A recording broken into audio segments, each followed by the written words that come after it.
नमस्कार, आप सभी का स्वागत एक बार फिर से आपके अपने YouTube चैनल बीइंग टीचर पर।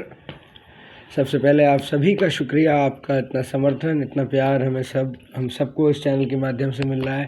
We are really thankful to each one of you. तो दोस्तों, जैसा कि हम रेगुलरली एक सीरीज़ को कंप्लीट अपनी कर रहे हैं, रेगुलरली हम पॉलिटिकल डिबेट्स पे कुछ रिएक्शंस और रिव्यूज़ दे रहे हैं आप लोगों के लिए। और आज एक इसी तरह का बहुत अच्छा एनालिसिस जो कि माननीय सुप्रीम कोर्ट ने अभी एक जजमेंट दिया है वक्फ बोर्ड के ऊपर और उन सारी चीज़ों पे रोक लगा दी है, अंतरिम रोक जो सरकार ने बहाल करना चाही थी। तो देखते हैं इस कानून की बारीकियां क्या कहता है सुप्रीम कोर्ट। बहुत ही आसान शब्दों में ये एनालिसिस आप लोगों के लिए आने वाला है। मैग्सेसे अवार्ड विनर, भारत की हिंदी पत्रकारिता का एक बहुत बड़ा चेहरा श्री रवीश कुमार जी, जिन्होंने भारतीय पत्रकारिता को एक नया चेहरा प्रदान करने की कोशिश की है अपने प्रयासों से। और देखते हैं किस तरह से मनु सिंघवी जी, जो कि एक बहुत बड़े अधिवक्ता हैं कोर्ट के, सुप्रीम कोर्ट के, उनके क्या डिकोड किया उन्होंने इस फैसले को। बहुत सामान्य भाषा में उन्होंने समझाने की कोशिश की है। चलिए ज़्यादा बिना समय लगाए आपका शुरू करते हैं आज का ये एनालिसिस।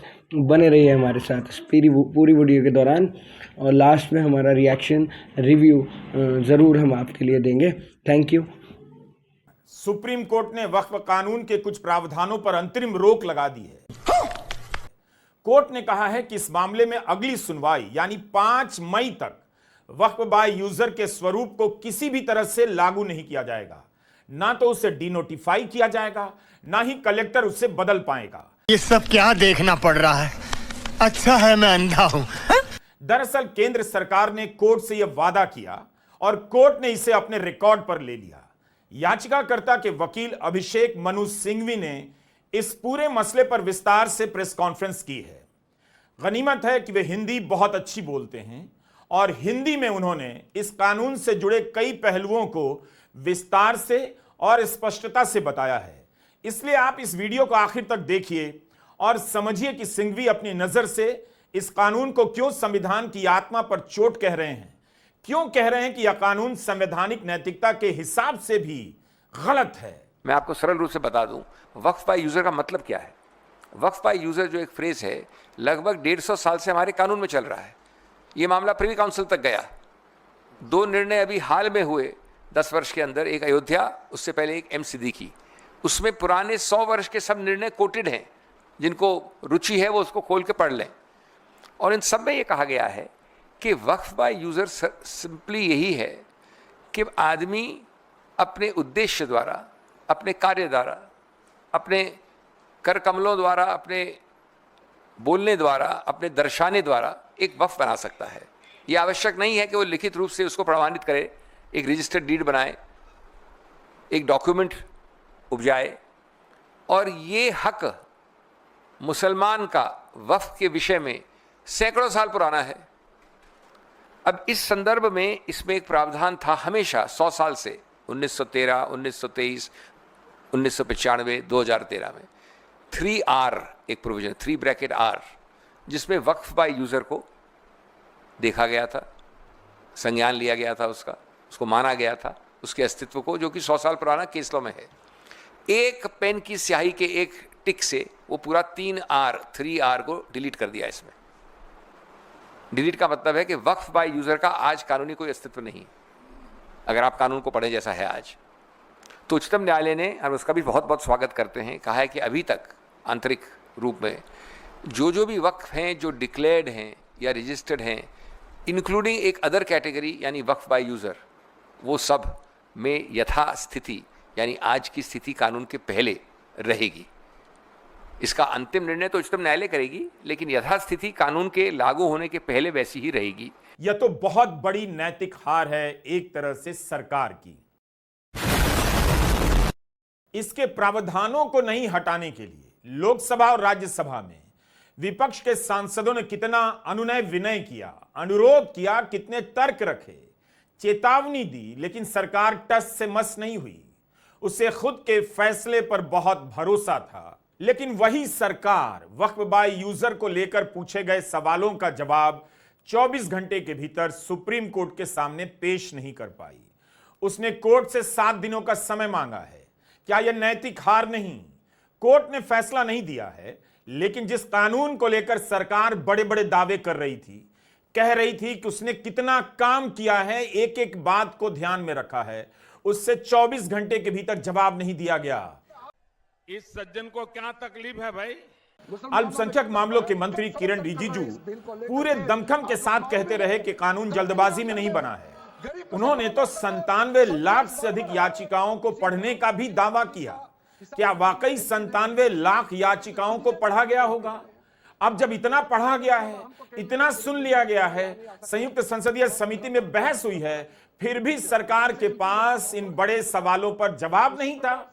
उसने जवाब देने के लिए 7 दिन का समय मांगा। किरण रिजिजू का वह बयान हम आपको फिर से सुनाना चाहते हैं। अध्यक्ष महोदय जी, कुल मिलाकर के 97,27,772 याचिकाएं ऑनलाइन, फिजिकल, मेमोरेंडम के रूप में, रिक्वेस्ट के रूप में और सुझाव के रूप में पूरे तरह से सरकार ने देखा है। वो जेपीसी के माध्यम से हो या डायरेक्ट दिया हो, हमने सब उसको देखा है। इससे बड़ा कभी भी, इससे ज्यादा संख्या में किसी भी बिल कपर में लोगों का याचिकाएं नहीं आया आज तक। कोई सेंस है इस बात की? नई याचिकाएं दायर हो जाएंगी, विवाद पैदा कर दिया जाएगा। और कलेक्टर तो सरकार का ही आदमी होता है, वह सरकार के हिसाब से ही किसी भी वक्फ की उस पुरानी जमीन को डीनोटिफाई कर देगा जिस पर सदियों से या जमाने से मस्जिद बनी है, मुसलमानों के धार्मिक कार्य से संबंधित इमारतें चल रही हैं, लेकिन सरकार टस से मस नहीं हुई। 16 अप्रैल को चीफ जस्टिस संजीव खन्ना ने इसे लेकर और सवाल दाग दिए और पूछ दिया कि वक्फ बाय यूजर के प्रावधान को आपने क्यों हटाया। चीफ जस्टिस ने कहा कि अगर कोई मस्जिद 14वीं और 15वीं सदी से है, वक्फ की जमीन पर बनी है, लेकिन उसका कोई रिकॉर्ड नहीं है, ऐसे में वक्फ बाय यूजर के तहत ही तो मान लिया जाता था कि यह वक्फ की जमीन है। अब अगर सरकार दावा करने लग जाए कि मेरी जमीन है तो क्या होगा? इससे तो स्थिति गंभीर हो जाएगी। ऐसी संपत्तियों को आप कैसे रजिस्टर करेंगे? उनके पास क्या दस्तावेज होंगे? वक्फ बाय यूजर मान्य किया गया है, अगर आप इसे खत्म करते हैं तो समस्या हो जाएगी। इस मामले की सुनवाई सुप्रीम कोर्ट के chief justice Sanjeev Khanna, justice PV Sanjay Kumar और जस्टिस केवी विश्वनाथन कर रहे हैं। इसी पर सरकार को 17 अप्रैल के दिन सुप्रीम कोर्ट में जवाब देना था। सरकार ने 7 दिनों का समय मांग लिया। अगली सुनवाई के दौरान देखते हैं कि सरकार क्या जवाब देती है और यह मामला कैसे मोड़ लेता है। कपिल सिब्बल और अभिषेक मनु सिंघवी ने कई तरह से वक्फ बाय यूजर को चुनौती दी। कहा कि वक्फ की संपत्ति 300 साल पुरानी होती है, इतनी पुरानी संपत्ति की डीड नहीं हो सकती। अभिषेक मनु सिंघवी ने कहा कि अगर वक्फ बाय यूजर का प्रावधान हटाते हैं तो एक झटके में वक्फ की लाखों संपत्तियों पर सब कुछ खत्म हो जाएगा, विवाद बढ़ जाएंगे। सदियों से जिस जमीन पर मस्जिद है उसके वक्फ होने पर सवाल उठेगा। सरकार अपना दावा कर देगी, कोई और दावा कर देगा। इस्तेमाल के आधार पर आप नया वक्फ घोषित नहीं कर पाएंगे, क्योंकि नए कानून के अनुसार सदियों से इस्तेमाल हो रहा है। अब यह काफी नहीं होगा, जमीन का दस्तावेज पेश करना होगा। सिब्बल और सिंघवी दोनों ने कहा कि राम जन्मभूमि के फैसले में इस मान्यता को स्वीकार किया है। क्या आपने फैसले के उस हिस्से को हटा दिया है? संसद में भी विपक्ष के सांसदों ने यही सब सवाल उठाए, सरकार से अनुरोध किया कि इसके प्रावधान को मत हटाइए, लेकिन सरकार ने उनकी एक बात नहीं सुनी। तो दोस्तों, इस पूरे लीगल एनालिसिस को देखने के बाद एक बात तो बहुत स्पष्ट हो गई है कि सरकार की मंशा एक स्पेसिफिक समुदाय की मदद करने से, उसका बेटरमेंट करने से कहीं अलग है।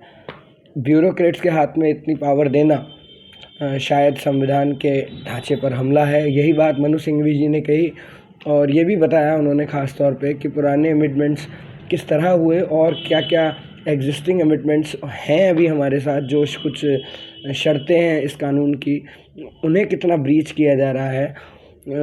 हम दोबारा धन्यवाद देना चाहेंगे हमारे माननीय रवीश कुमार जी और उनके YouTube channel Ravish Kumar official का, और special thanks to Manu Singhvi ji जिन्होंने इतनी आसानी से, इतने खुले शब्दों में इन बातों को रखा। इस वक्फ कानून की पेचीदा चीज़ों को समझने के लिए आसान शब्दों का प्रयोग करके आम जनमानस तक सूचना पहुंचाने का इस देश में काम किया। शुक्रिया आपका। उम्मीद करते हैं कि आप सब स्वस्थ रहें, मस्त रहें और अपने कार्यों में व्यस्त रहें। Thank you. जय हिंद, जय भारत। और मसला दोस्तों ये भी है कि अगर सुप्रीम कोर्ट एक कानून पर रोक लगाता है जिसे राष्ट्रपति द्वारा, लोकसभा, विधानसभा द्वारा पारित किया जाता है और पास किया जाता है, तो कहीं ना कहीं ये सत्ताधारी पक्ष पर एक सवाल खड़ा करता है कि ऐसी वो बारीकियां जो सुप्रीम कोर्ट ने मद्देनज़र रखते हुए अंतरिम रोक लगा दी इसके ऊपर, तो क्या ये चीज़ें राष्ट्रपति के एंड से वेरीफाई होना अच्छा था? अगर अच्छा था तो फिर सुप्रीम कोर्ट ने इस आदेश पर रोक लगा क्यों दी? सरकार को बहुत स्पष्ट रूप से 7 दिन का समय दिया और देखते हैं अगले आने वाले दिनों में क्या रुख होता है सुप्रीम कोर्ट का इस पर, चूँकि केस अभी न्याय व्यवस्था से होके आ रहा है, विचाराधीन है मामला, इसलिए ज़्यादा कोई टिप्पणी करना तो इसमें बेहतर नहीं है। लेकिन माननीय सुप्रीम कोर्ट का फिर तहे दिल से धन्यवाद कि उन्होंने संविधान के मूल ढांचे पर हमला होने से बचाया। इस वीडियो के सामने आने के बाद सवाल तो बनता ही है, अगर हम करें तो करें क्या, बोले तो बोले क्या। वाह मोदी जी, वाह वाह।